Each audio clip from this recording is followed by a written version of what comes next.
வணக்கம். ஆப்கி அதாலத்துக்கு உங்களை வரவேற்கிறேன். கடந்த மாசத்துல நிறைய மர்டர் கேஸ் நடந்தது. அதுலயும் ஜெசிகா லால் கேஸ், அப்புறம் மட்டு மர்டர் கேஸ், அப்புறம் நிதிஷ் கட்டாரா மர்டர் கேஸ். இதுக்காக பொதுமக்களிடையே நிறைய கேள்விகள் எழுந்தது. குறைஞ்சபட்சம் ஜெசிகா லால் மர்டர் கேஸ்ல எல்லா சாட்சிகளும் விலகி போயிட்டாங்க. எல்லா அக்யூஸ்டும் விடுதலை ஆயிட்டாங்க. இன்று ஆப்கி அதாலத்துல மக்கள் வழக்கு இந்த பின்னணியில தான் இருக்க போகுது. உத்தரப்பிரதேசத்தின் அரசியல்வாதி பலசாலி டிபி யாதவ் ஆப்கி அதாலத்தில் ஆஜராகிறார்.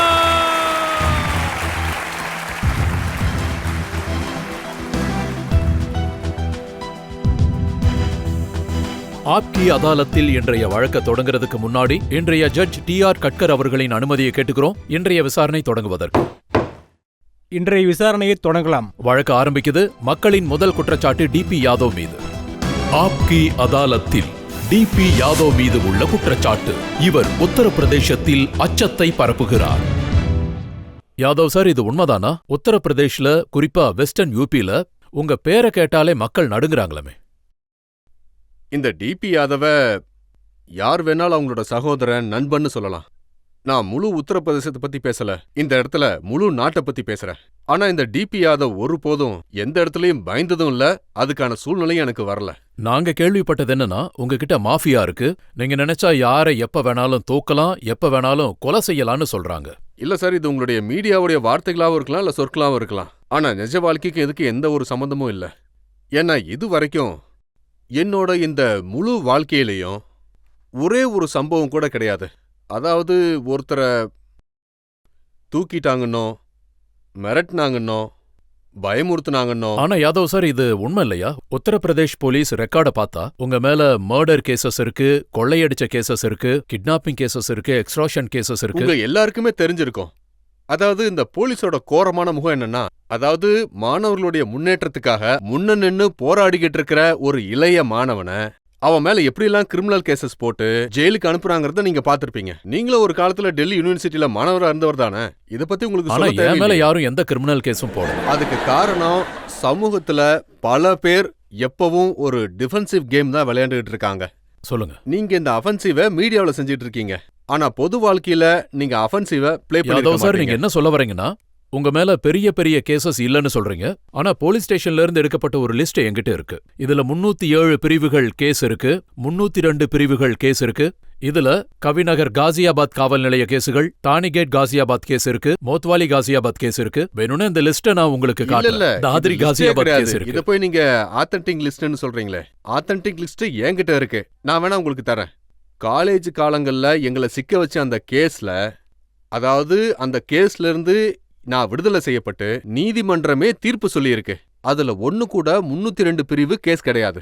இது தேர்தல் நேரத்துல வெளியிடப்படுற ஒரு லிஸ்ட். இத தேர்தல் ஆணையமே அறிவிக்குது. பாருங்க சார், உங்க கையில இருக்கிற அந்த லிஸ்ட் டைப் பண்ணப்பட்ட லிஸ்ட். இது ஆத்தென்டிக் பேப்பர் கிடையாது. இதுல எந்த ஒரு அரசோட முத்திரையும் கிடையாது. சொல்லுங்க. இப்ப நான் உங்ககிட்ட சேலஞ்ச் பண்ணலாம் விரும்பல. ஆனா எனக்கு மீடியாவோட மொழி ரொம்ப நாளாவே தெரியும். அதாவது 1991ல உங்க மேல நேஷனல் செக்யூரிட்டி ஆக்ட் போட்டு உங்களை ஜெயில அடைச்சது உண்மையில? கண்டிப்பா. ஏன்னா அரசியல் காழ்ப்புணர்ச்சியினால எதிரிகளை ஒழிக்கிறதுக்காக சதி செய்யற அரசியல்வாதிகளால மட்டும்தான் அதோட விளைவுகளை இன்னைக்கு நானும் என் குடும்பமும் அனுபவிச்சுட்டு இருக்கோம். அதனாலதான் நீங்க இன்னைக்கு உங்க மீடியாவில இந்த மேடையில வச்சு விதவிதமான மனிதர்களை எடுத்திருக்கீங்க. காசியாபாத் எஸ்எஸ்பி சைலத் காந்த் மிஸ்ரா மோஸ்ட் வாண்டட்னு போஸ்டர் ஒட்டினது உண்மை இல்லையா? இது உண்மைதானே. நான் யூபியில மினிஸ்டரா இருந்தப்ப எனக்கு சைலஜ்காந்த் எஸ்எஸ்பியா இருந்தாரு. அப்போ புலந்துங்கிற இடத்துல எங்க வியாபாரி வர்க்கத்தை சேர்ந்த ஒருத்தர் மேல கொள்ளை கேஸ் நடந்தது. அந்த கேஸ 24 மணி நேரத்துக்குள்ள இந்த கேஸ நீங்க முடிச்சு வச்சாகணும்னு நான் சைலஜ்காந்த் கிட்ட உறுதியா சொன்னேன். இல்லனா ஒண்ணு நான் அமைச்சர் பதவியை ராஜினாமா பண்ணிருவேன், இல்ல உங்களை வேற ஊருக்கு டிரான்ஸ்பர் பண்ணி அனுப்பிடுவேன்னு சொன்னேன். இதுதான் மோதலுக்கான அடிப்படை. அதுக்கப்புறம் பிஜேபி அரசு வந்தது. பிஜேபி எங்களுக்கு எதிரான முகங்கள் நிறைந்த ஒரு பெரிய கட்சி. அந்த லைன்லயே எங்களை நிறுத்தி சைலஜ்காந்த எஸ்எஸ்பியா போஸ்டிங் பண்ணாங்க. ஆனா ஒரு காலத்துல நீங்க பிஜேபியில சேர்ந்தது உண்மைதானே? சேர்ந்தது உண்மைதான். சில நேரங்கள்ல வாழ்க்கையில சூழ்நிலைகள் முன்னாடி வந்து நிக்கும். இப்போதைக்கு என்னால இதை மட்டும்தான் சொல்ல முடியும். அதாவது நான் ஹவுஸ்ல இருந்தேன். அந்த ஹவுஸ்ல எனக்கு ஒரு அஷ்யூரன்ஸ் கிடைச்சிருந்தது. அதாவது எங்க மேல நடந்துகிட்டு இருந்த போலீஸ் நடவடிக்கைகள், எங்களை கட்டாயமா அநியாயத்துக்கு ஆளாக்கிக்கிட்டு இருந்த விஷயங்கள், அதுல என் குடும்பத்துக்கு, என் குழந்தைகளுக்கு பிஜேபி அரசுனால ஏதாவது ஒரு வழியை கண்டுபிடிச்சு, அதாவது குழந்தைகளுக்காக ஒரு அப்பாவா நான் சாக்ரிஃபைஸ் செஞ்சுதான் ஆகணும். ஒரு அண்ணன், ஒரு சகோதரி. அதனாலதான் நான் குடும்பத்துக்கு பிறகும் அரசியல்ல இருக்கலான்னு நான் அதை ஏத்துக்கிட்டேன். அப்படின்னா நம்ம இதை இப்படி எடுத்துக்கலாமா? நீங்க பிஜேபி கூட டீல் இல்ல, இல்ல, பேசியிருக்கீங்க. அது என்னோட நீங்க சொல்ற கேசஸ் மாதிரி எல்லாம் கிடையாது. எடுத்துட்டா நான் கட்சியில அது- சேர்ந்திருக்கேன்னு அதாவது சொல்லிருக்கலாம். நீங்க பாத்தீங்கன்னா சார், வாழ்க்கையில டீல் பேசுறவங்க எல்லாம் தன்னோட வாழ்க்கையையும் குடும்பத்தையும் நடத்துறதுக்காக அதை செஞ்சுதான் ஆகணும். நான் எல்லாத்தையும் வெளிப்படையா சொல்ல முடியாது. இந்த விஷயங்கள்லாம் உங்களுக்கு நல்லாவே தெரியும்னு நினைக்கிறேன். ஆனா சில நேரங்கள்ல மனிதர்கள் கட்டாயத்தின் பேர்ல ஒரு முடிவை கண்டிப்பா எடுத்தேதான் ஆகணும். இன்னைக்கும் அதை நினைச்சா எனக்கு வருத்தமும் வேதனையும் இருக்கத்தான் செய்யுது. அதாவது நான் பிஜேபியில சேர்றதுக்கு முடிவெடுத்தது. சமாஜ்வாடி கட்சியாகட்டும், பிஜேபி ஆகட்டும், டிஎஸ்பி ஆகட்டும், நீங்க வந்து- உங்ககிட்ட சக்தி இருக்கிறதுனால உங்களை வேணும்னு நினைக்கிறாங்களா? இல்ல, நீங்க மிகப்பெரிய கட்சிகளோட பேரை உங்க வாயாலே சொல்லிட்டீங்க. அதுக்கப்புறம் நான் என்ன சொல்றது? அதாவது நான் கேக்குறது, இந்த எல்லா அரசியல் கட்சிகளும் உங்ககிட்ட இருக்கிற பவரையும் பலத்தையும் அவங்க பயன்படுத்திக்கிறதுக்காக நினைக்கிறேன். இல்ல, இல்ல, வேற எதுக்காகவும் அவங்களுக்கு இருக்கா? நல்லாவே தெரியும் கோடிக்கணக்கான மக்கள் ஏன் பின்னாடி இருக்காங்கன்னு. கோடிக்கணக்கான இளைஞர்களோட ஆதரவும், விவசாயிகள், தொழிலாளிகளோட ஆதரவும் எனக்கு இருக்குன்னு அவங்களுக்கு தெரியும். இன்னொரு நல்லாவே விஷயம், தெரியும். பகுஜன் சமாஜ் கட்சி தலைவி மாயாவதி என்ன சொல்லியிருக்காங்கன்னா, நீங்க பகுஜன் சமாஜ் கட்சியில சேர்ந்தப்போ எனக்கு மசில் பவர் தேவைன்னு அவங்க சொல்லியிருக்காங்க. முலாயம் சிங் பக்கம் பையா ராஜா இருந்தாருன்னா என் பக்கம் டிபி யாதவ் இருக்காருன்னு சொல்றாங்க. அப்படிலாம் எதுவும் சொல்லல. நிச்சயமா அப்படி எதுவும் சொல்ல கிடையாது. ஏன்னா நான் தான் அங்க இருந்தேன், ரஜத் சார் அங்க கிடையாது. அப்படின்னா எது உண்மை எது பொய் அப்படிங்கறத நீங்க புரிஞ்சுக்கோங்க. நீங்க எல்லாம் தூர்தர்ஷன்ல கண்டிப்பா கேட்டிருப்பீங்க. சகோதரி மாயாவதி அதை கண்டிப்பா சொன்னாங்க. இன்னிலிருந்து DP Yadav, Baleshwarji member of parliament எங்க கட்சியின் பக்கம் இருக்காங்கன்னு சொன்னாங்க. ஏழை மக்களுக்கும் சமூகத்துக்கும் அநியாயம் நடந்துடக்கூடாதுன்னு அவங்க பகுதிகளில் நடக்கிற அநியாயங்களுக்கு எதிராக டிபி யாதவ் உட்பட மத்தவங்க எல்லாரும் எங்க கட்சியில சேர்ந்திருக்காங்கன்னு சொன்னாங்க. இது டிசம்பர் 29, 2004 நடந்தது. சாயந்தரம் 4 மணிக்கு நடந்த பிரஸ் கான்ஃபரன்ஸ்ல மாயாவதி சொன்னது, எனக்கு முலாயம் அரசியலை எதிர்கொள்ள கட்டாயம் மசல் பவர் தேவை. முலாயம் பக்கம் ராஜா இருந்தா என் பக்கம் டிபி யாதவ் இருக்காருன்னு சொன்னாங்க. நான் என்ன சொல்ல வரேன்னா, உங்க அவங்க memory மெமரியில கொஞ்சம் நான் ஒரு confuse சின்ன கரெக்ஷன் பண்றேன். ராஜா பையா இப்ப யூபில மினிஸ்டரா ஆமா. இருக்காரு இல்லையா? ஒருவேளை சகோதரி மாயாவதி அவங்க சொன்னது மாயாவதி மசல் பவருக்காக தான் நீங்க தேவைன்னு சொல்லியிருக்காங்க. இல்ல, மசில் பவர்லாம் இல்ல. எங்க கூட, எங்க பக்கத்துல, எங்க பின்னாடி இந்த நாட்டோட கோடிக்கணக்கான இளைஞர்கள் நிக்கிறாங்க. ஜனநாயகத்துல இதுதான் பெரிய சக்தி. இதை விட என்ன சக்தி இருக்கு? அரசியல்ல உண்மையான சக்திங்கிறது எது? இப்ப இருக்கிற காலகட்டத்துல அரசியல்ல துப்பாக்கி பலம் தான் சக்தின்னு அப்படிதான் சொல்லுங்க. அரசாங்கங்கள் இன்னைக்கு நடந்துகிட்டு இருக்கு. யாதவ் சார், உங்க மேல நேரடியான கேசஸ் எதுவும் இல்லைன்னு சொல்றீங்க. ஆனா உங்க ஃபேமிலி மேல கேசஸ் இருக்கு. உங்க மேல இன்னும் நிறைய குற்றச்சாட்டுகள் இருக்கு. இப்போ ஒரு பிரேக் எடுத்துக்கலாம். பிரேக் அப்புறம் அந்த கேசஸ பத்தி கேள்விகள் கேட்கிறோம். உங்க விளக்கத்தை கொடுங்க. இது பிரேக் நேரம். பிரேக் முடிஞ்சதும் டிபி யாதவ் மீது மக்களின் வழக்கு தொடரும்.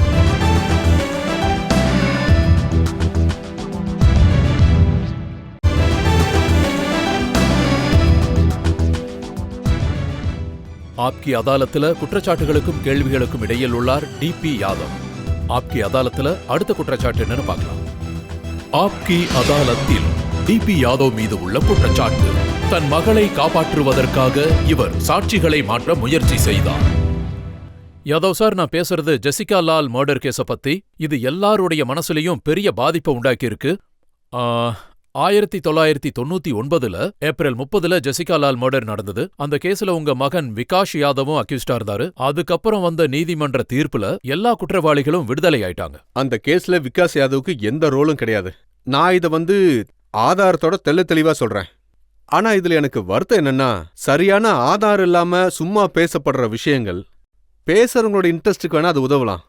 ஆனா அதோட விளைவுகள் நிறைய பேரை இந்த பாதிக்கும். கேஸ்ல விகாஷ் யாதவ் அக்யூஸ்ட் இல்லன்னு சொல்றீங்க? இல்ல, இதுல விகாஸ் யாதவுக்கு எந்த ரோலுமே கிடையாது. அதாவது 201வது பிரிவுல மனு சர்மா அவனுக்கு தெரிஞ்சவருங்கிறதுனால குற்றம் சாட்டப்பட்டிருக்கு. கேஸ் ஆன பிறகு ஒரு வண்டி மூலம் மாற்றப்பட்டதாக அது மட்டும்தான் அவன் மேல இருக்கிற சார்ஜ். அத ஹைகோர்ட் தான் வச்சது. டிபி யாதவ் சார்ஜ் பண்ற ஆள் கிடையாது.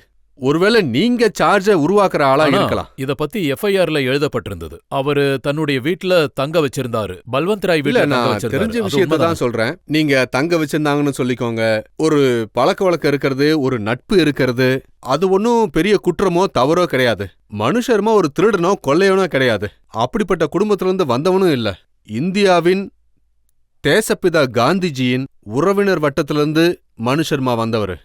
ஆமா, சண்டிகர்ல நட்பா இருக்கிறது. என் மகனோட கிளாஸ்மேட்டா அவன் இருந்தான்.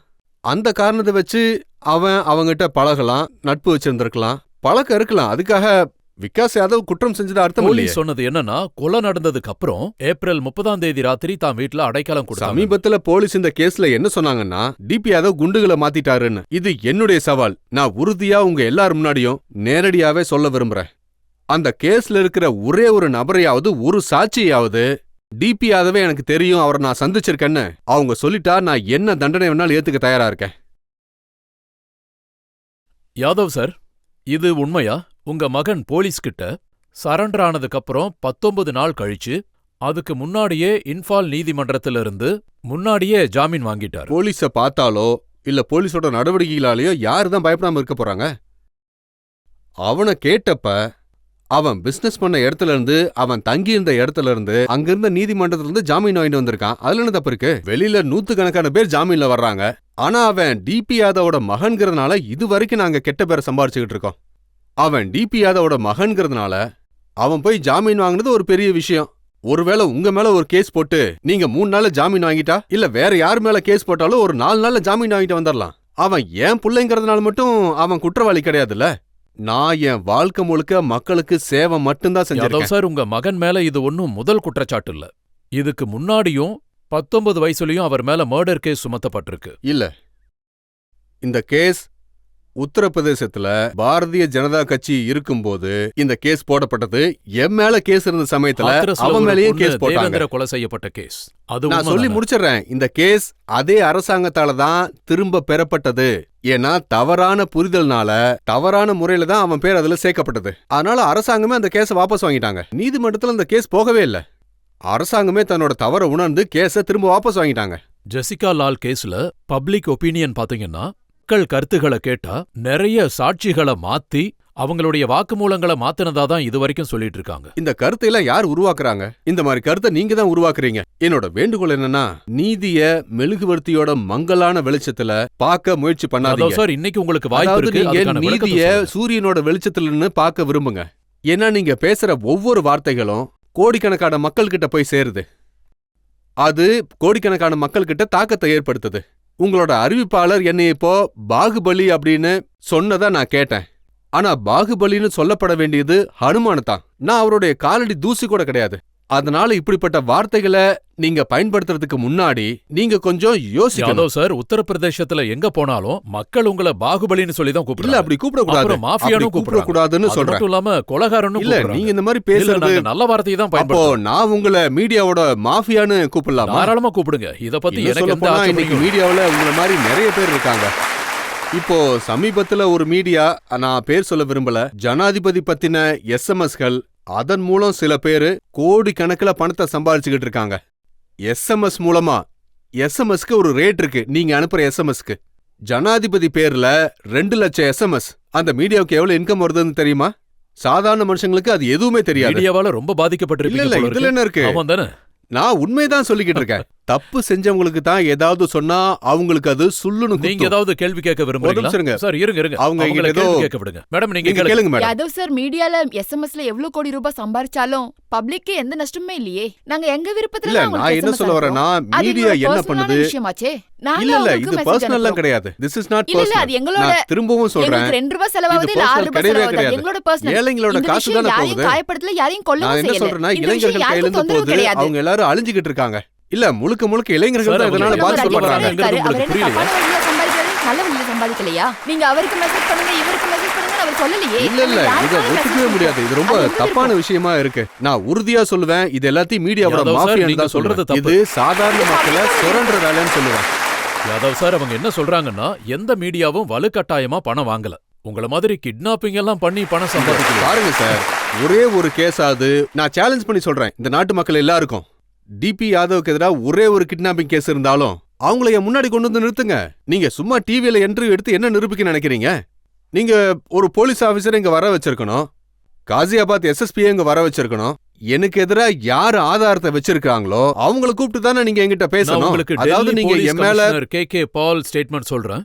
ஆ, கே பால் டெல்லி அது- போலீஸ் கமிஷனர், அவரை விட பெரிய அதிகாரி இருக்க ரஜத் முடியாது. சார், அவர் மீடியா என்ன வந்து- சொல்லியிருக்காருன்னா, ஜெசிகா லால் மர்டர் கேஸ்ல அக்யூஸ்ட் மற்றும் அதிகாரிகளுக்கு இடையில சதி தெளிவா தெரியுது. அது சரி, நீங்க ஏதாவது அதிகாரியை பார்த்து கேள்வி கேட்டீங்களா?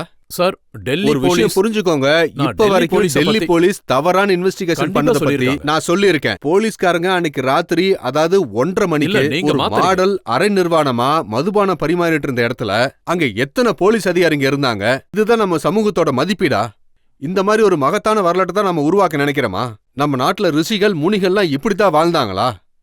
நைட்டு 1:30 மணிக்கு ஒரு மாடல் பெரிய பெரிய அதிகாரிகளுக்கு மதுபானம் பரிமாறிக்கிட்டு இருக்காங்க. பெரிய பெரிய யாதவ் சார், ஆளுங்களுக்கு. இதுவும் நம்ம மரபுதானா?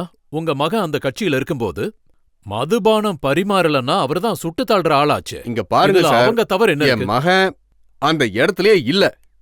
எனக்கு இதுல வருத்தம் என்னன்னா, அந்த போலீஸ் அதிகாரிகளோட பேரை ஏன் நீங்க வெளியே சொல்ல மாட்டேங்கிறீங்க? அந்த பொண்ண பத்தி நீங்க யார் சொன்ன யாரு விஷயம், என்னன்னுங்கிற விவரத்தை சார், ஏன் சார், வெளியே சொல்ல யாதவ் மாட்டேங்கிறீங்க?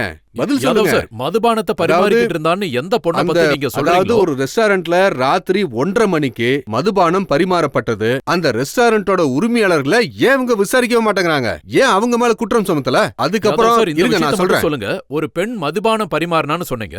அவளை நான் கொல்றதுக்கு உங்ககிட்ட யாருக்கு கேக்குறது, உரிமை இருந்தது? நீங்க மாலினி ரவானி எவிடன்ஸ இல்ல, இல்ல, படிச்சீங்களா? நான் கேக்குறது இங்க என்னன்னா, பாருங்க, கொலை செய்யற அதாவது நீங்க உரிமையை யாரு ஜெசிகாவோட கொடுத்தது? கேஸ பத்தி பேசுறீங்க அப்படின்னா, நீங்க நீங்க என்கிட்ட ஒரு மாலினி விஷயத்தை மட்டும் ரவானியோட தெளிவா எவிடன்ஸ சொல்லுங்க. நீங்க இத மட்டும் அந்த சொல்லுங்க. பொண்ணு அங்க என்ன வேணாலும் பண்ணிருக்கட்டும். மாலினி அவளை கொல்றதுக்கு ரவானி யார் என்ன உரிமை கொடுத்தாங்கன்னு ஸ்டேட்மெண்ட் கேக்குறேன். கொடுத்திருக்காங்க அப்படின்னா, மனு சர்மா முன்னாடி நின்னுகிட்டு இருந்தாரு, ஆனா he is not that person. Malini Ravani, அதாவது அந்த ரெஸ்டாரண்டோட முதலாளிங்க. சார், நீங்க இதுக்கு உங்க என்ன சைடுல சொல்றீங்க? இருந்து ஒரு சொல்லாதீங்க, நிமிஷம், ஒரு மீடியா நிமிஷம், ஒரு சைடுல இருந்து நிமிஷம். சொல்லுங்க. நீங்க கேக்குறீங்களா? கேளுங்க, நீங்க தான். ஒரு பக்கம் என்னன்னா மீடியாவை பத்தி நீங்க பேசுறீங்க, அவருக்கு ஆதரவா இருக்குன்னு. அந்த நேரத்துல அந்த சமயத்துல மீடியா உங்களுக்கு ஆதரவா இருந்திருக்கலாம், மாலினி ஆதரவா இருந்திருக்கலாம். இல்ல, அப்படி கூட எங்களுக்கு இருக்கலாம்ல? ஆதரவுங்கிற விஷயமே தேவையே இல்ல. அதுல எங்க ரோல் எதுவுமே கிடையாது. அதாவது நான் என்ன சொல்ல வரேன்னா, இதுல மீடியா உங்க வந்து ரோல் வந்து இதுல கொல்லப்பட்ட அந்த பெண்ணின் மரணத்துக்கு அப்புறம் 7 வருஷம் கழிச்சு அவ மேல இல்ல அருவருப்பான இல்ல இல்ல குற்றத்தை நான் சுமத்துறீங்க. அப்படிலாம் யார் மேலே குற்றச்சாட்டு ரொம்ப சுமத்தல. தப்பா பேசுறீங்க. நான் ஒரு அமைப்பை பத்தி தான் இல்ல, பேசிக்கிட்டு எந்த இருக்கேன். அமைப்பை பத்தி இல்ல, பேசுறீங்க? நீங்க இன்னைக்கு வந்து நான் சொல்றது- மதுபானம் பரிமாறுறது எந்த தவறும் இல்ல, இல்ல அது நீங்க இந்த சொல்றீங்களா? கேள்வி நான் உங்ககிட்ட தான் கேக்குறேன். இல்ல, நான் ஒரே ஒரு கேள்வி கேட்டுக்கிறேன். கேளுங்க, உங்ககிட்ட கேக்குறேன். நீங்க கேளுங்க. உங்க பேச்சு முழுக்க ஜெசிகா லாலுக்கு எதிரா தான் இருக்கு. சொல்லப்போனா அது அக்யூஸ்டுங்களுக்கு எதிரா தான் இருக்கு. குற்றம் சுமத்தப்பட்டவங்களுக்கு எதிராவும் தான் இருந்திருக்கணும். இது உங்களை பத்தி என்ன காட்டுதுன்னா, நீங்க பேசுற விதம் முழுக்க அவ தவறான விதத்துல மது குடுத்துட்டு இருந்தா, அதுவும் பாத்தீங்கன்னா அது பாதிக்கப்பட்ட பெண் மேலதான் திரும்புது. ஆனா அக்யூஸ்டா இருக்கிறவங்க மேலயும் பப்ளிக் அக்யூஸ்டா நினைக்கிறவங்கள பத்தி நீங்க எதுவுமே இல்ல, சொல்லல. நான் அமைப்பை பத்தி தான் கேள்வி எழுப்பினேன். நீங்க அதாவது அந்த விஷயத்துல நான் கேள்வி இங்க எழுப்பவே பாருங்க இல்லையே. மேடம், நீதிமன்றத்துல தீர்ப்பு கொடுத்துட்டாங்க. இதுக்கு மேல அதை பத்தி பேச நான் விரும்பல. உங்களோட ஒவ்வொரு அப்புறம் வார்த்தையும் நீதிமன்றத்துக்கு accused-க்கு துணையா என்ன தான் மரியாதை நீங்க இருக்கு? பேசுறீங்க சார். நீங்களே குற்றவாளிக்கு சொல்லுங்க. against-ஆ எனக்கு நீங்க இதுல பேசுங்க. ஆர்கியூமெண்ட் பண்றதுக்கு எந்த உங்களோட கிரெட்ஜ் வந்து ஜெசிகா லால் மேலதான். சார், கரெக்டா? அவங்க நேரடியாவே கேள்வி கேக்குறாங்க. நீங்க பேசுறதையெல்லாம் வச்சு பாக்கும்போது நீங்க அக்யூஸ்ட் பக்கம் இருக்கிற மாதிரி தான் தெரியும். இல்ல சார், நீங்க புரிஞ்சுக்கோங்க, என்னால நீதிமன்றத்தை அவமதிக்க நீங்க முடியாது. இறந்தவங்களுக்கு எதிரா தான் இருக்கீங்க. இங்க பாருங்க, நீதிமன்றம் தீர்ப்பு கொடுத்ததுக்கு அப்புறம் என்னால என்ன சொல்ல முடியும்? நாங்க எப்பவும் யாருக்காக பேசுவோம்னு நீங்க பாத்தீங்கன்னா, அதாவது உரிமைகளை பத்தி தைரியமா பேசுறவங்க, அதாவது இளைஞர்களுடைய குரல், விவசாய தொழிலாளர்களுடைய குரலை ஆனா முன்னிலைப்படுத்துறவங்களுக்காக இப்ப நீங்க பேசுவோம். கொலை செய்யறவங்களுக்கும் மாஃபியாவுக்காகவும் வாதாடுற மாதிரி தெரியுது. நான் இப்ப வந்து உங்க முன்னாடியே தான் சவால் விட்டேன். அதாவது ஒரே ஒரு நபராவது, ஒரே ஒரு சாட்சியாவது, டிபி யாதவை எனக்கு தெரியும், அவரை நான் சந்திச்சிருக்கேன், அவர்கிட்ட நான் பேசியிருக்கேன்னு சொல்லிட்டா, நீங்க என்ன தண்டனை கொடுத்தாலும் அதை நான் மனசார ஏத்துக்கிறேன்னு சொல்லிட்டேன். யாதவ் சார், இப்ப நம்ம ஒரு பிரேக் எடுத்துக்கலாம். பிரேக் அப்புறம் உங்க மேல நேரடியா சுமத்தப்பட்டிருக்கிற கேஸ பத்தி நாம தெளிவா பேசலாம். இப்போ ஒரு பிரேக் எடுத்துக்கலாம்.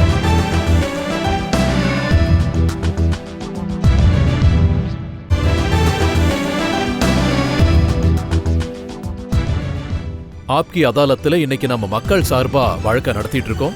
டிபி யாதவ் மீது ஆப்கி அதாலத்துல அடுத்த குற்றச்சாட்டு என்னன்னு பார்க்கலாம். ஆப்கி அதாலத்தில் டிபி யாதவ் மீது உள்ள குற்றச்சாட்டு, இவர் கட்டாரா கொலை வழக்கில் முக்கிய சாட்சியை மறைத்து வைத்திருக்கிறார். யாதவ் சார், February 16, 2002 கேஸ பத்தி உங்களுக்கு ஞாபகப்படுத்துறேன். நிதிஷ் கட்டாரான்னு ஒரு அப்பாவி இளைஞன் கொல்லப்பட்டார். சிவானிங்கிறவங்களோட திருமணத்துக்கு அவர் போயிருந்தாரு. அந்த திருமணத்துல உங்க மகனும் இருந்தாரு.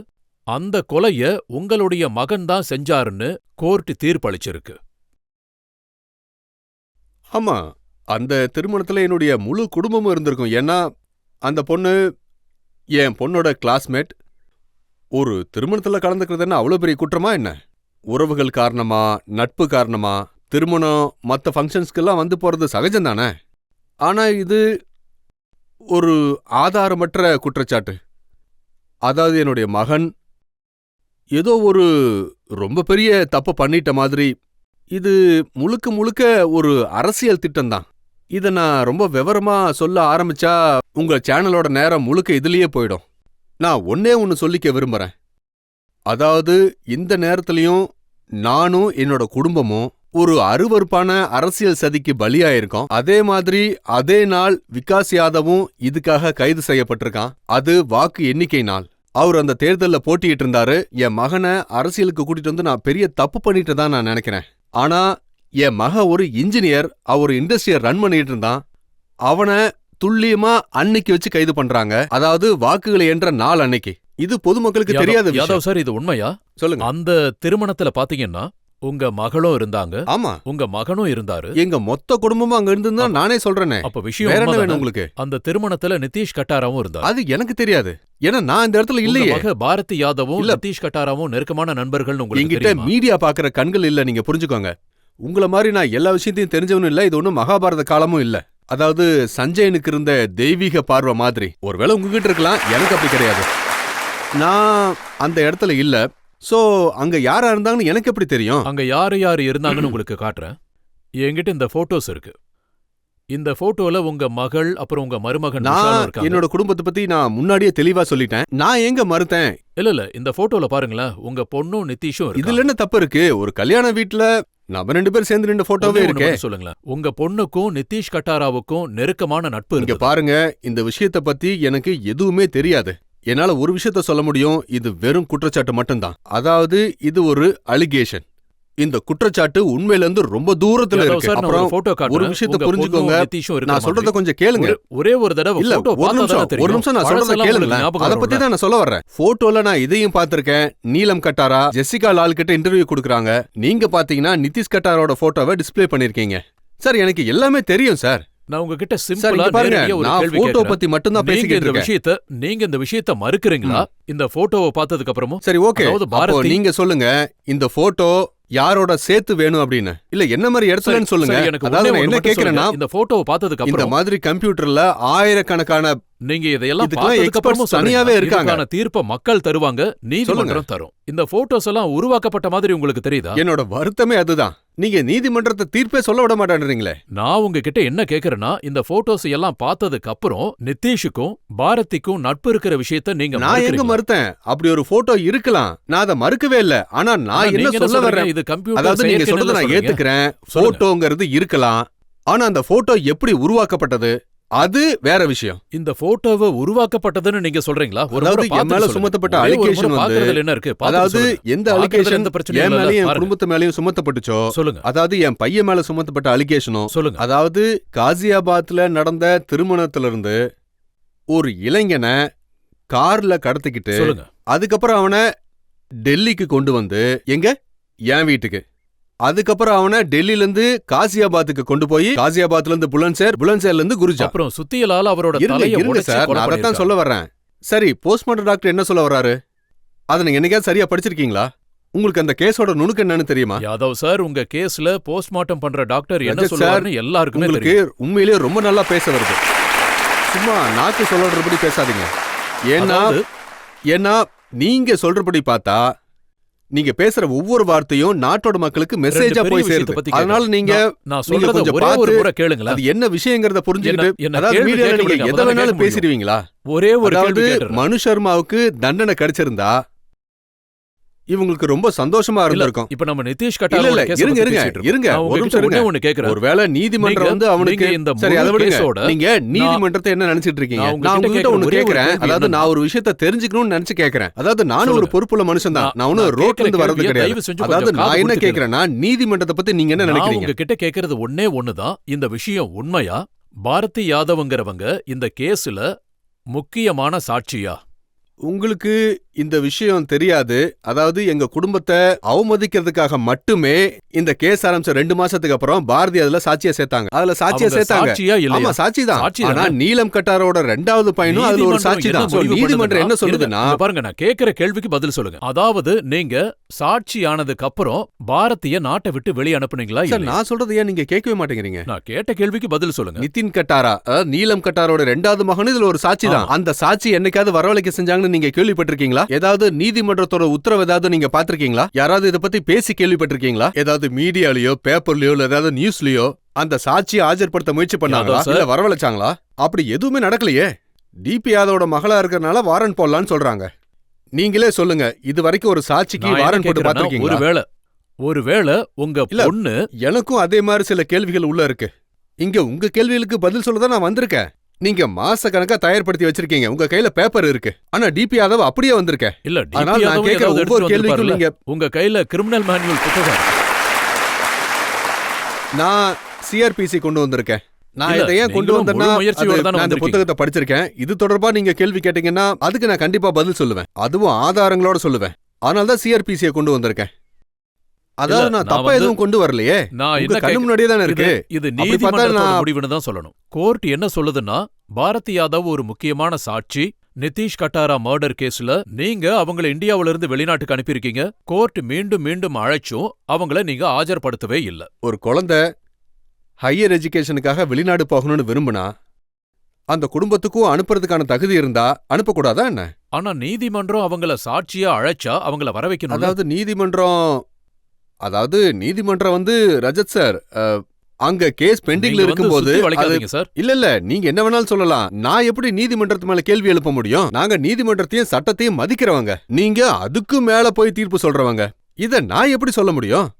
இல்ல, நான் என்ன, அதாவது நீதிமன்றம் எது செஞ்சாலும் அதை நாங்க ஏத்துக்கிறோம். அதாவது நீதிமன்றம் எது சொன்னாலும் அதுக்கு எதிராக என்னாலெல்லாம் தீர்ப்பு சொல்லிட்டு இருக்க முடியாதுல்ல. என்கிட்ட சத்தியமா அந்த பவர்லாம் இல்ல. அதாவது ஒரு முக்கிய சாட்சி அவங்கள ஆஜர்படுத்தணும்னு சொல்லும்போது நீங்க எதுக்காக தயங்குறீங்க? நான் என்ன சொல்ல வரேன்னா, அதாவது அங்கிருந்து பாரதி தன்னோட மாமா மூலமா ஒரு ரிக்வெஸ்ட கோர்ட்டுக்கு அனுப்பியிருக்கா. அதாவது வீடியோ கான்பரன்சிங் மூலமா நீங்க என்கிட்ட என்ன வேணா கேட்கலான்னு சொல்லியிருக்கா.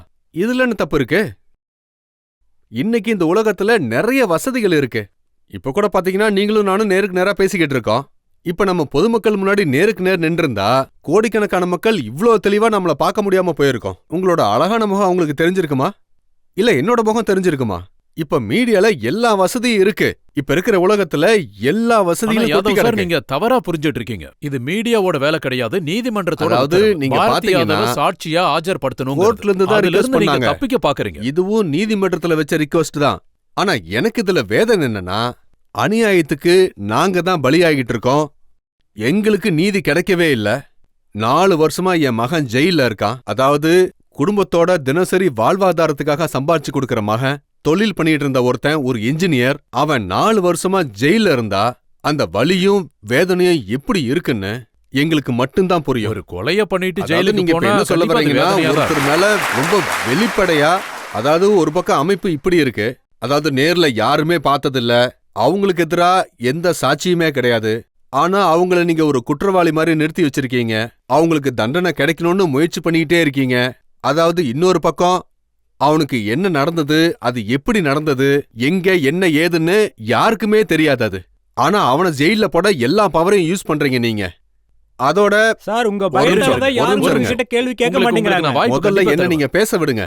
நான் என்ன கேட்க விரும்புறேன், என்ன சொல்ல வரேன்னா, உங்க மகன் ஜெயில இருக்கிறதுக்காக நீங்க வேதனைப்படுறீங்க.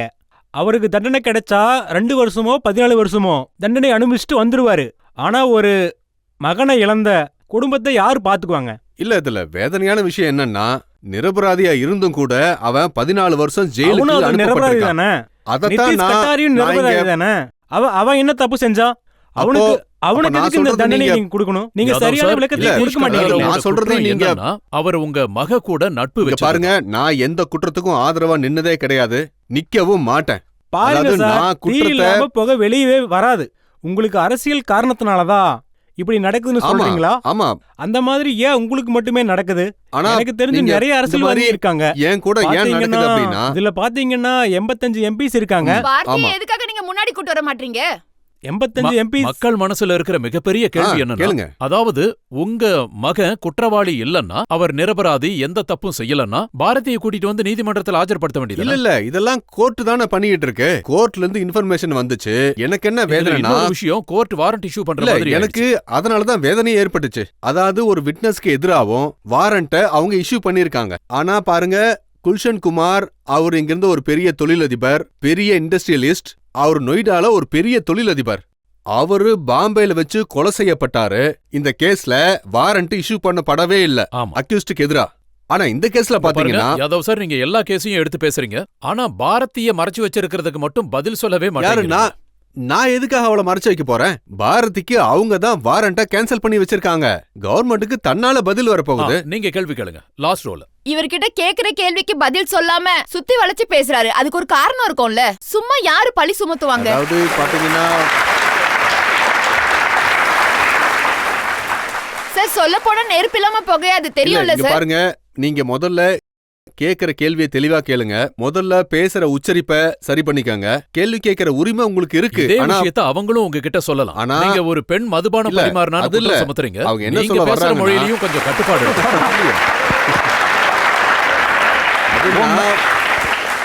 அது நான் குற்றம் சாட்டல. அது மீடியா சொன்னது. அதாவது நீங்க சொல்ற அந்த ரெஸ்டாரண்ட்டை நான் இது வரைக்கும் பார்த்ததே கிடையாது. இது போலீஸ் இன்வெஸ்டிகேஷன்ல வந்த தகவல். அங்கிருந்த மக்கள் சொன்னது. யாதவ் சார், நீங்க திரும்ப திரும்ப வேற சார், ஒரு விஷயத்துக்கு நிமிஷம். தான் போறீங்க. உங்களுக்கு இந்த விஷயம் தெரியுமா?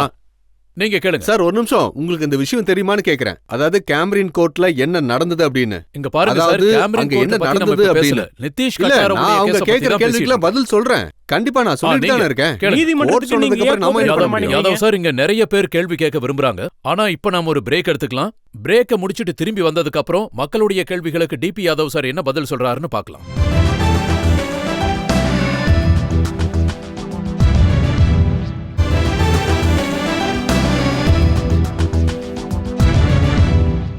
ஆப்கி அதாலத்துல இன்னைக்கு நம்ம மக்கள் சார்பா வழக்க நடத்திட்டு இருக்கோம் டிபி யாதவ் மீது. அதாவது டிபி யாதவ், அவரின் மகன் விகாஷ் யாதவ். ஜெசிகா லால் மர்டர் கேஸ்ல அக்யூஸ்ட். அதே விகாஷ் யாதவ் நிதிஷ் கட்டாரா மர்டர் கேஸ்லயும் அக்யூஸ்டா இருக்காரு. அதனால மக்களுடைய மனசுல ரொம்ப கோபமும் அதிருப்தியும் இருக்கு, கேள்விகள் இருக்கு. இந்த பகுதியில மக்களின் கேள்வி டிபி யாதவிடம். அதாவது உங்களுக்கு எதிரா இவ்ளோ குற்றச்சாட்டுகள் போடப்படுது. உங்க பையன் மேலயும் நிறைய குற்றச்சாட்டுகள் இருக்கு. உங்க மேலயும் உங்க மகன் மேலயும் குற்றங்கள் நிரூபிக்கப்பட்டா நீங்க அந்த தண்டனையை பரிபூர்ணமா ஏத்துப்பீங்களா? இங்க பாருங்க, தண்டனை கொடுக்கறது இல்ல கொடுக்காம இருக்கிறது அது நீதிமன்றத்தோட வேலை. இதுல நான் எதுவும் சொல்ல முடியாது. இத பத்தி ரஜத் சார் வேணா சொல்லலாம். என்ன கேட்டீங்கன்னா தந்தைக்கும் சில பொறுப்புகள் இருக்குன்னு சொல்லுவேன். ஆமா, ஒரு மகன் தவறான வழியில போனா அப்பா அவனை திருத்தி தண்டிக்கணும். நீங்க எனக்கு சஜஸ்ட் பண்ணுங்க, தெரிஞ்சா சொல்லுங்க. நீங்க கேட்கலாம், கேளுங்க. அரசியல்வாதிகளுக்கு சமூகத்துல மிகப்பெரிய பொறுப்பு ஒண்ணு இருக்கு. நீங்க இந்தியாவுக்காக அரசியல்வாதிங்க ஒரு எக்ஸாம்பிள செட் பண்றாங்கன்னு சொல்றீங்க. அப்படி பார்த்தா உங்க மகனும் உங்க மகளும் எல்லா கேஸ்லயும் இன்வால்வ் ஆகுற மாதிரி தெரியுது. இதுதான் நீங்க சமூகத்துக்கு செட் பண்ற எக்ஸாம்பிளா? நீங்க உங்களுக்கு எதிரா எந்த ஒரு ஆக்ஷனும் எடுக்க மாட்டீங்களா? பாரதி கோர்ட் விட்னஸ்க்கு கோஆபரேட் பண்ணலன்னா அது சொசைட்டிக்கு என்ன எக்ஸாம்பிள் காட்டுது? இங்க பாருங்க, பொறுப்புங்கிறது சமூகத்து மேலயும் இருக்கு, அதே மாதிரி குடும்பத்து மேலயும் இருக்கு. அந்த பொறுப்போட அர்த்தம் உங்களுக்கும் புரிஞ்சிருக்கும்னு நினைக்கிறேன். ஏன்னா உங்களுக்கும் குழந்தைங்க இருப்பாங்க. ஏன்னா நாங்க அரசியல் பண்றோம். அந்த பொறுப்பை உணர்வோட தான் செய்யறோம். மக்களுக்காக காலையில இருந்து ராத்திரி வரைக்கும் மக்களுக்காக வேலை செய்யறோம், மக்களுக்காக களத்துல நிக்கிறோம். எப்பவும் அவங்களுடைய உரிமைகளை பத்தி தான் பேசுறோம். அதே நேரம் என் குடும்பத்துக்கான பொறுப்பும் இருக்கு. அந்த ரெண்டு பொறுப்புகளையும் சமநிலைப்படுத்துறது யாதவ் சார், மட்டும்தான். அது என்னன்னா நீங்க மக்கள் கிட்ட பொறுப்பா இல்லாம குடும்பத்துக்கிட்ட தான் அதிக கவனம் இல்ல, செலுத்துறீங்க. அது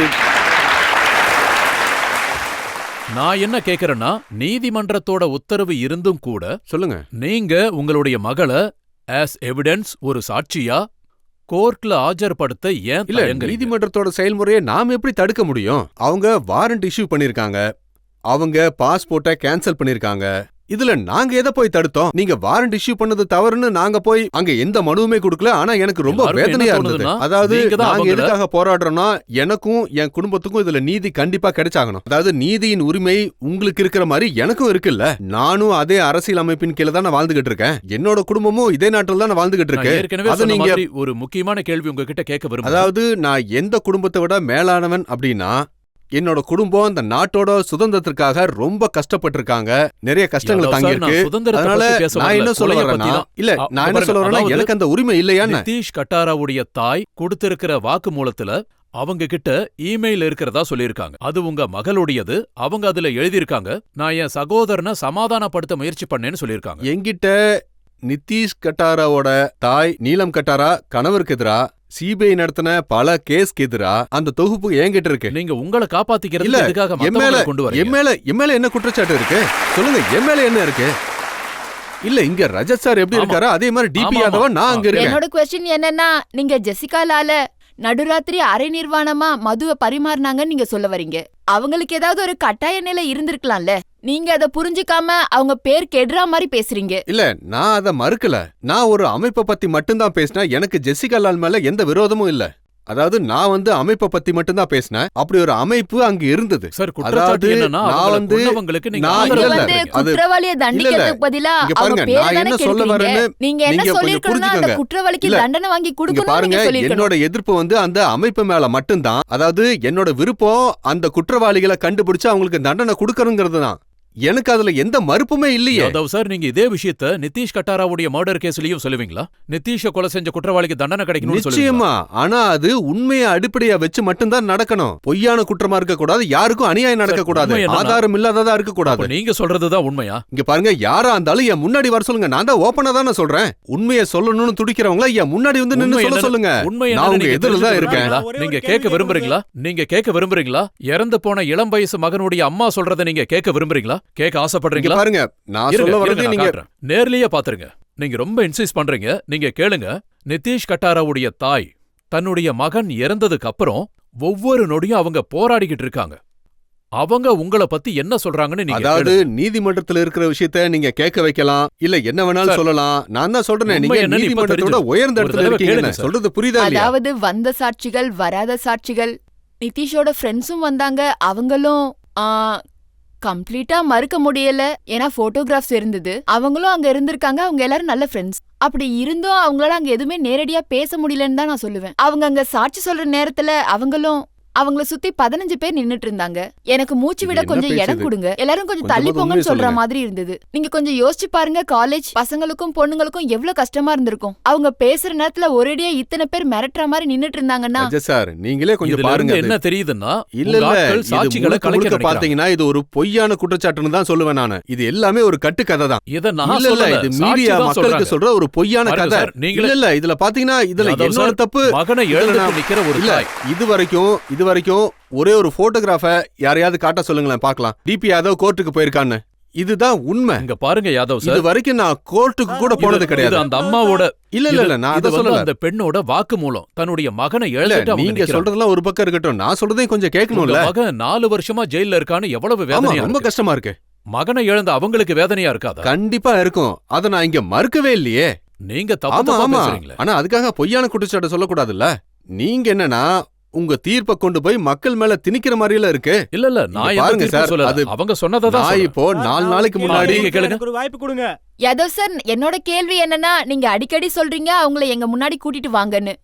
ஆனா இந்த விஷயத்த எனக்கு உங்ககிட்ட சொல்றதுக்கு ரொம்ப பயமா இருக்கு. என்ன எங்கேயாவது கிட்னாப் பண்ணிடுவீங்களோன்னு. எனக்கு உண்மையிலே ரொம்ப பயமா இருக்குன்னு தான் சொல்லணும். என்ன மாதிரி பொண்ணுக்கே உங்க முன்னாடி இவ்ளோ பயமா இருக்குன்னா, உங்களால பாதிக்கப்பட்ட பொண்ணுங்க உங்க முன்னாடி எப்படி எதிர்க்க முடியும்? அவங்களும் என்ன மாதிரி என்ன கொன்னுடுவாங்க, என்ன தூக்கிட்டு போயிடுவாங்கன்னு பயப்படுவாங்க தானே சார்.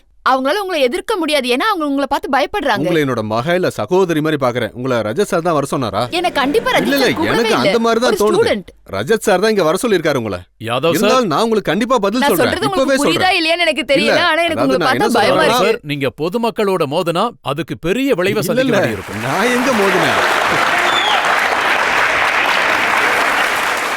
நீங்க அந்த கடைசி வரிசையில இருக்கிற இல்ல இல்ல, பெண்மணி. நான் என்னைக்குமே இருங்க, மக்களோட இருங்க சார், மக்களா தான் பயப்படாதீங்க. இருக்கேன். நான் ஏன் நான் அவங்களை கேக்குற எதிர்க்க கேள்வி போறேன்? என்னன்னா, நான் உண்மையை வெளியே கொண்டு வரணும்னு தான் பாக்குறேன். நீங்க உண்மையில இருந்து தப்பிக்க பாக்குறீங்க. ரஜத் சார், நான் சொல்றத கொஞ்சம் நம்புங்க. என்ன நீங்க மறுபடியும் கூப்பிட்டா நான் ரொம்ப சந்தோஷப்படுவேன். மீண்டும் என்ன நீங்க கூப்பிடணும். ஆனா என்னுடைய வருத்தம் என்னன்னா, மீடியா எங்கேயும் எங்களை அழைக்கிறதே இல்ல. ஒரு பக்கத்தை மட்டுமே அவங்க பேசிக்கிட்டு இருக்காங்க. இன்னைக்கு நான் முதல் முறையா இந்த 4 வருஷத்துக்கு அப்புறம் 5 வருஷத்துக்கு அப்புறம் இங்க ரஜத் சார் முன்னாடி இருக்கேன். இந்த கேஸ் விஷயமா ரஜத் சார் இது வரைக்கும் ஒரு 10 இன்டர்வியூவாவது எடுத்திருப்பாரு. அவரை பத்தி நான் தப்பா சொல்லல, அவர் முன்னாடியே தான் சொல்றேன். மத்த சில சேனல்ஸ் இருக்கு, அவங்க ஒரு முறை கூட இந்த டிபி யாதவுக்கு போன் பண்ணி கூப்பிட்டதே கிடையாது. இங்க பாருங்க யாதவ் சார், உங்களை அழைச்சதுக்கு நீங்க இது வரைக்கும் ஒரு நன்றி கூட நன்றியா? சொல்லல. என்ன சொல்றீங்க நீங்க? இல்ல, எனக்கு நீங்க சொல்றது உண்மையிலேயே ரொம்ப, அதாவது நான் என்ன சொல்ல வரேன்னா, ரஜத் சார் உண்மையிலேயே எனக்கு ஒரு நல்ல வாய்ப்பை கொடுத்திருக்காரு. அவருக்கு நான் திரும்ப நான் நன்றி சொல்லிக்கிறேன். ஏன்னா என் பக்கம் இருக்கிற நியாயத்தை சொல்றதுக்கு வாய்ப்பு மீடியா கொடுத்திருக்காரு. சார் தப்பா சொல்றீங்க. அதாவது எனக்கு சொல்லுங்க. பாத்தீங்கன்னா இந்த விஷயத்துல எதுக்கு எடுத்தாலும் மீடியா ஆனா உங்களை அழைச்சது ஒரு தவறு மாதிரி காட்டுறதுக்காக நீங்க உங்க முழு சக்தியை பயன்படுத்தின மாதிரி இருக்கு. இல்ல நீங்க என்ன கூப்பிட்டு எனக்கு நல்லதுதான் பண்ணிருக்கீங்க. நான் சொல்ல நினைக்கிறத நீங்க மக்களுக்கு தெரியப்படுத்திருக்கீங்க. அதனாலதான் நான் சொல்றேன், உண்மையாவே உங்களுக்கு நான் ரொம்ப நன்றி கடன் பட்டிருக்கேன். நீங்க ஒவ்வொருத்தரா கேள்வி கேளுங்க. நீங்க இந்த விஷயத்த டினை பண்ணாலும் உங்களுக்கே நல்லா தெரியும். உங்களோட மகன் நிதிஷ் கட்டாரா கேஸ்ல அப்புறம் ஜெசிகா லால் மர்டர் கேஸ்ல இன்வால்வ் ஆயிருக்காரு. என்னோட क्वेश्चन என்னன்னா, உங்க மக இப்போ இங்கிலாந்துல இருக்காங்க, அவங்க அங்க இல்லன்னு சொல்றாங்க. அவங்கள இங்க வர வைக்கிறதுக்கு நீங்க அரேஞ்ச்மெண்ட் பண்றீங்களா இல்லையா? அதாவது பாத்தீங்கன்னா, இந்த கேஸ் விஷயத்துல இன்வால்வ் ஆனது பத்தியெல்லாம் நான் நிறையவே சொல்லிட்டேன். அதோட தெளிவாவும் சொல்லியிருக்கேன். இதெல்லாம் கோர்ட்ல நடந்துட்டு இருக்கிற விஷயம்னு. அதாவது சில சக்தி வாய்ந்தவங்க, சில பெரிய ஆளுங்க, சில மீடியாக்காரங்க கோர்ட்டை தாண்டி அவங்களால பேச முடியும். அவங்க அப்படிதான் பேசிக்கிட்டு இருக்காங்க. என்ன மாதிரி ஒரு ஆள் கோர்ட்டை பத்தி என்ன சொல்லிட முடியும்? நான் கோர்ட்டையும் சட்டத்தையும் ரொம்ப மதிக்கிற ஒரு ஆள், தலை குனிஞ்சு ஏத்துக்கிற ஆள். அவங்க என்ன சொன்னாலும் நான் ஏத்துக்க தயாரா தான் இருக்கேன். இல்ல ஒவ்வொருத்தரா கேளுங்க, நடுவுல இப்படி பேசாதீங்க ப்ளீஸ். நீங்க கேளுங்க சார். கொஞ்ச நேரத்துக்கு முன்னாடி நீங்க உண்மைக்காக உயிரியே கொடுப்பேன்னு சொன்னீங்க. அதே மாதிரி கொஞ்ச நேரத்துக்கு முன்னாடி குடும்பத்துக்காக சாக்ரிஃபைஸும் பண்ணுவேன்னு சொன்னீங்க. நீங்க உண்மைக்காக உயிர் கொடுப்பீங்கன்னு நாங்க எப்படி சார் நம்புறது? இல்ல குடும்பங்கிறது இல்ல குடும்பங்கிற விஷயம் ஏன் உண்மையா இருக்கவே கூடாதா? உங்க குடும்பம் ஏதாவது சொன்னா அதை நீங்க பொய்ன்னு சொல்லுவீங்களா? நீங்க சொன்னீங்க மனுஷனுக்கு சில பொறுப்புகள் குடும்பத்துக்காகவும் இருக்கும்னு, சில பொறுப்புகள் சமுதாயத்துக்கும் இருக்கும்னு. அப்படி இருக்கும்போது இந்த மக்கள் இந்த சமூகம் தானே உங்களை தேர்ந்தெடுத்து உங்களை பிரதிநிதியா அனுப்புறாங்கன்னு உங்களுக்கு தோணலையா? குடும்பத்தை விட சமூகத்து மேலதானே உங்களுக்கு பொறுப்புகள் அதிகமா இருக்கணும். அதே மாதிரி நீங்க இன்னொரு விஷயமும் சொல்றீங்க, எனக்கு நீதிமன்றத்து மேல நிறைய மரியாதை இருக்குன்னு சொல்றீங்க. அப்புறம் ஏன் நீதிமன்றம் உங்க பொண்ணுக்காக வாரண்ட் இஷ்யூ பண்ணாங்க? ஏன் அவங்க வரல? மூணாவது விஷயம் என்னன்னா, நீங்க அடிக்கடி மீடியா மேலேயே குற்றம் சுமத்திட்டு இருக்கீங்க. மீடியா யார நினைச்சாலும் கடவுளாக்கும். அப்படின்னா மீடியா ஏன் உங்களை கடவுளாக்கல? நீங்க மீடியாக்கு அப்படி என்ன கெடுதல் செஞ்சீங்க? இவ்ளோ மோசமா உங்களை தொடர்ந்து தாக்குற அளவுக்கு? சொல்றது கரெக்ட் தான். இல்ல அதுக்கு சில திடீர் காரணங்கள் இருக்கு. அந்த விஷயங்களை நான் இங்க சொல்ல விரும்பல உங்க எல்லாரும் முன்னாடியும். எனக்கு ரஜத் சார் மேல எந்த குற்றச்சாட்டும் கிடையாது. ஆனா மீடியா பின்னாடி இருந்துகிட்டு, அதாவது மீடியாவோட சப்போர்ட்ல நிக்கிறவங்கலாம் எவ்வளவு சக்தி வாய்ந்தவங்கிறது உங்க யாருக்கும் தெரிய வாய்ப்பே இல்ல. யாதவ் சார், நான் இன்னொரு ஒரு நிமிஷம் யாதவ் சார், நான் ஒரு விஷயம் சொல்ல விரும்புறேன். ஒருவேளை ஏன் பின்னாடி உங்க பின்னாடி இல்ல இந்தியா டிவி பின்னாடி ஒருத்தங்க இருக்காங்கன்னா சொல்லவே இல்ல. இப்படி நீங்க நினைக்கிறது தப்பு. இன்னைக்கு தேதி வரைக்கும் இந்த டிபி யாதவ் மேல எந்த ஒரு கேஸுமே கிடையாது. யாதவ் சார், நாங்க உங்களுக்கு முழு வாய்ப்பு கொடுத்தோம் கேள்விகளுக்கு விளக்கம் கொடுக்கறதுக்கு. நீங்க மக்களுடைய கேள்விகளுக்கு பதில் சொன்னீங்க. இப்போ ஒரு பிரேக் எடுத்துக்கலாம். பிரேக் முடிஞ்சதும் இன்றைய ஜட்ஜ் டி.ஆர். கட்கரின் தீர்ப்பு என்னன்னு பார்க்கலாம்.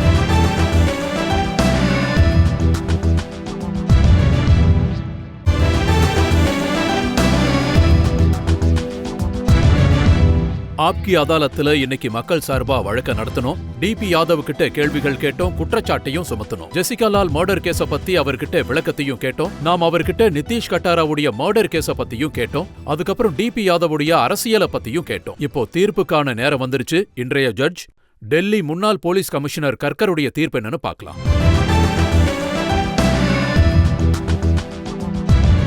டிபி யாதவ் சார் தன் மீது சுமத்தப்பட்ட குற்றச்சாட்டுகளுக்கு, கடுமையான குற்றச்சாட்டுகளிலிருந்து தப்பிக்க ஒரு பக்கம் தன் அரசியல் எதிரிகளை குற்றவாளிகளா காட்டினாரு, அல்லது மீடியாவை குற்றம் சொன்னாரு. அவர் தப்பிக்க முழு முயற்சி செஞ்சாரு. அதாவது அவர் இந்த குற்றச்சாட்டுகளிலிருந்து எந்த அளவுக்கு தப்பிச்சிருக்காருனா, தன்னோட ஸ்டேட்டஸை எந்த அளவுக்கு சுத்தமாக்க முடிஞ்சது அப்படிங்கிறத மக்கள் தான் தீர்மானிக்கணும். ஆனால் நான் இங்கே உட்காந்து ஒன்று சொல்லிக்கிறேன். சட்டத்திலேருந்து நீங்கள் எவ்வளோதான் தப்பிக்க நினச்சாலும் ஒரு நாள் சட்டம் நம்மளை, உங்களையாகட்டும் என்னையாகட்டும் கண்டிப்பாக ஒரு நாள் பிடிச்சிரும்.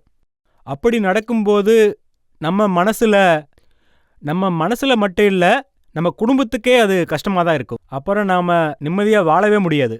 நான் டிபி யாதவ் சார் சொல்கிற ஒரே ஒரு ஆலோசனை என்னன்னா, தன்னுடைய இமேஜை சரி செய்ய முயற்சி பண்ணுங்க. நீங்கள் சொன்ன மாதிரி நீங்கள் ஒரு நல்ல மனிதர்னா, மக்களுக்கு சேவை செய்கிறீங்க அப்படின்னா, அந்த இமேஜை மக்களுக்கு மத்தியில் வலுப்படுத்த நீங்கள் முயற்சி பண்ணுங்க. ஒரு நாள் மக்கள் நீங்க சொல்றத கேட்கறதுக்கும் வாய்ப்புகள் கண்டிப்பா இருக்கு. நன்றிகள்.